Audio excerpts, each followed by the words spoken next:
કચ્છ જિલ્લાના લખપત તાલુકાના બેખડા, સાંધ્રો, મોરનગર, મેડી, ભારાવાંઢ, વાલાવારી અને લાખાપાર ગામોમાંથી 14 વ્યક્તિઓના મૃત્યુ થયા છે.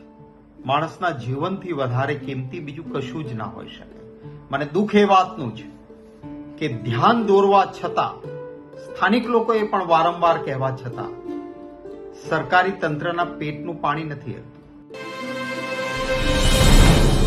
કચ્છ જિલ્લાના લખપત તાલુકામાં 14 વ્યક્તિઓના માત્ર આ ગણતરીના દિવસોમાં મૃત્યુ થયા છે.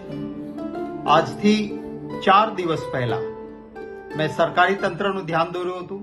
જ્યારે આ રોગની શરૂઆત થઈ હતી, લોકો હોસ્પિટલમાં જવા લાગ્યા હતા અને 2 મૃત્યુ થયા હતા કે તરત જ સરકારનું પણ ધ્યાન દોર્યું, જવાબદાર અધિકારીઓનું પણ ધ્યાન દોર્યું, પરંતુ કોઈ જ ગંભીરતા નહીં લેવાના કારણે આ ગણતરીના જ દિવસોમાં કચ્છ જિલ્લાના લખપત તાલુકાના બેખડા, સાંધ્રો, મોરનગર, મેડી, ભારાવાંઢ, વાલાવારી અને લાખાપાર ગામોમાંથી 14 વ્યક્તિઓના મૃત્યુ થયા છે.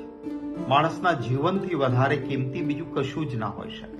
મને દુઃખ એ વાતનું છે કે ધ્યાન દોરવા છતાં, સ્થાનિક લોકોએ પણ વારંવાર કહેવા છતાં સરકારી તંત્રના પેટનું પાણી નથી હલતું.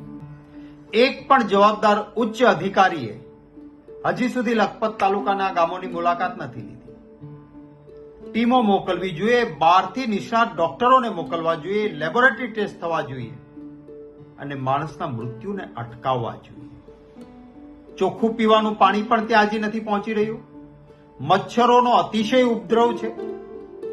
જે પાઇપલાઇનમાં પાણી આવે છે એમાં પણ ખબર નહીં કેવા પ્રકારનું મિશ્રણ કરીને આવે છે. ભાંભળું, ખારું પાણી, ડોળું પાણી પીવા માટે ત્યાંના લોકો મજબૂર થાય છે.